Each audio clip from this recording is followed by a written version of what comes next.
Thank you, Umesh and Rajshekar, and my dear friends. I think from yesterday afternoon till now, we've been talking about access, repeated interventions to keep a AV fistula patent, but no one has really addressed the issue that PD is an alternative. And I think that's going to be the basis of my talk on long-term peritoneal dialysis being an option. And we don't have that much technology. We just take a catheter out and put it back if there is a problem with the catheter or infection. So emergent start PD is the basic idea is to, I'll try to be as fast as possible. It's a 100-meter run. Emergent start PD, it's a new concept that's developing worldwide. And PD was considered less an option. I think PD is getting a stepmotherly treatment all over the world. And everyone knows it's been stressed again and again. But people don't seem to be taking any note of that a central venous catheter is a time bomb waiting to explode, and as much as you can avoid it, it is better. So what we are doing in our unit is urgent start PD. I'll talk to you exactly what urgent start PD is and what we are doing. Unfair to PD option practices is there in spite of the default therapy as of now is putting in a hemodialysis catheter in a sick patient and starting hemodialysis straight away without even discussing and telling the patient and the family the option is that we need to put a central line and start the patient on dialysis in the intensive care. Even in the hemodynamically unstable septic patient, you're talking CRRT, you're talking of SLED, but you're talking basically of a central venous catheter, and we have seen the problems. All the entire meeting was probably discussing about complications of central venous catheter sequelae. We are talking of the parachute landers or the crash landers who are patients without any treatment for their renal failure. They land into the ICU. And if we start PD within 14 days of putting in the catheter, it's called urgent start. But I am specifically concentrating on what is called emergent start. The emergent start is a subcategory of urgent start where we start PD within 48 hours of catheter insertion, which really is a very, very viable alternative to starting hemodialysis.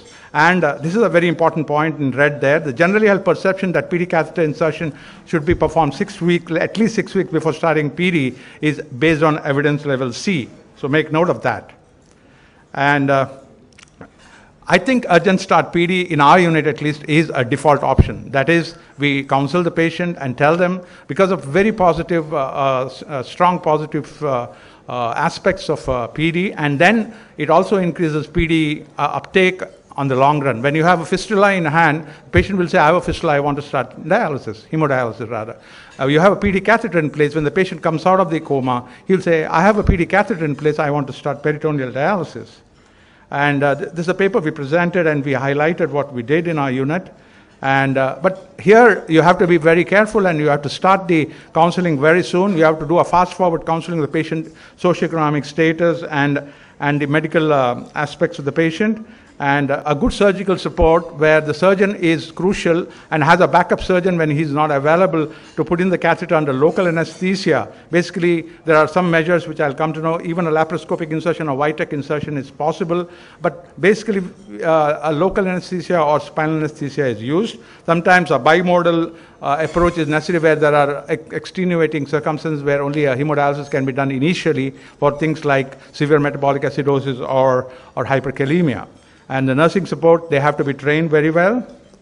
To initiate urgent start, the nephrologist must, and the team must decide on dwell volume. So you have varying amounts of dwell volume depending on the body surface area, and the number of exchanges can be decided on how much urea generation or catabolic status of the patient is.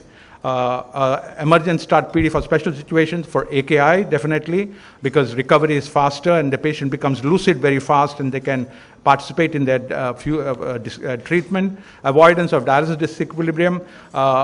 We have problems of hyponatremia and hyponatremia and uremic encephalopathy coming together, it's very risky to do hemodialysis. You can produce what is called the central pontine myelolysis, where we really had a patient like this, and we do co-current flow, reduce the blood flow. Still, the correction is 10 milliequivalents in less than 3 hours.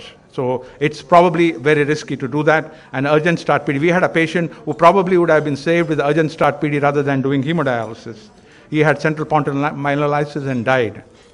BiModal approach is for hyperkalemia, severe metabolic acidosis, night admission, and we do 1 to 2, maximum 2 sessions, and then shift them, put in a catheter and start them on peritoneal dialysis.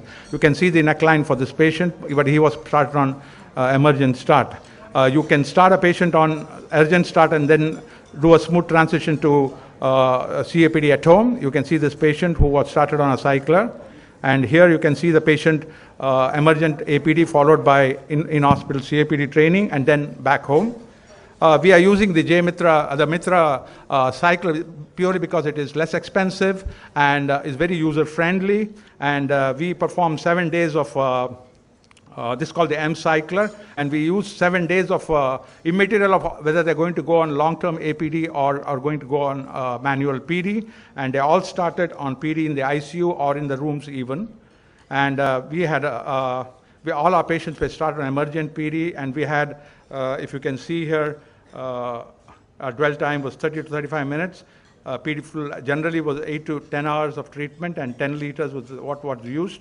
And 8th day we started the training for manual PD if they wanted manual PD.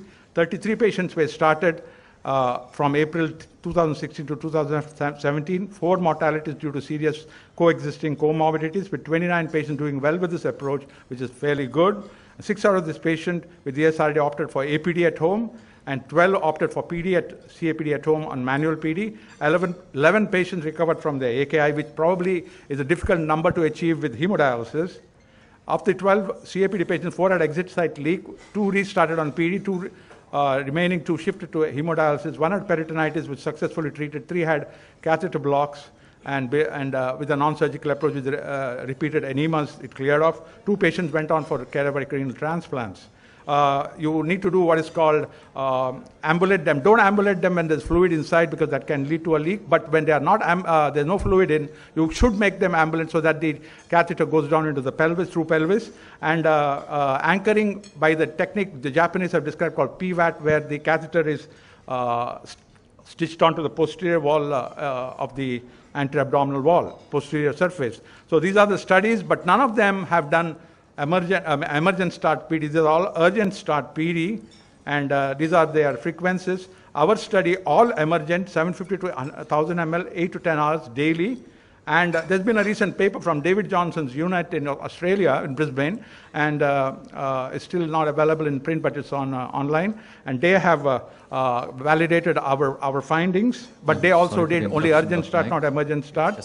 So conclusion is that it's a new hope for patients who wish to opt for PD only and are unfit to undergo hemodialysis. Waiting period, hemodialysis during the waiting period in hemodynamically unstable patients with central line is definitely a no-no. Our excellent results should prompt more centers to emulate our and the nephrologist is the champion to spearhead an emergent start PD program. I hope many of you are listening and try to implement this. This will increase PD penetrance in your units.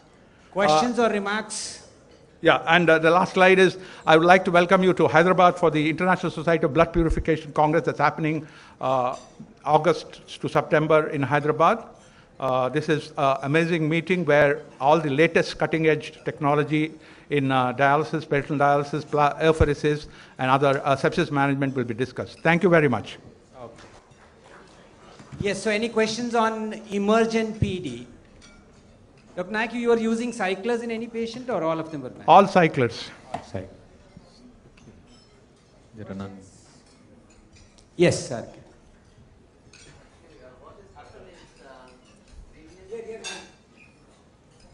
Previously, when we were doing PD by the stiff catheter, this emergent PD was something which was a routine.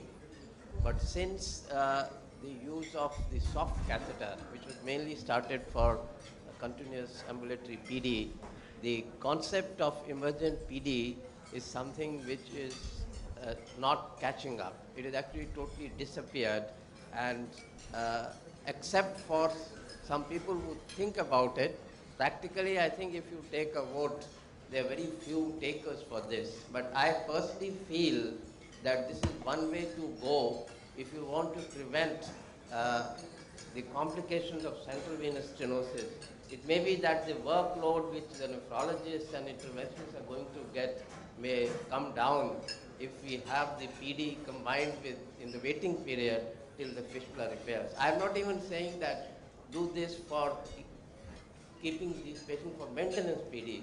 You should do it even for patients who are going to be on maintenance hemodialysis till the fistula matures.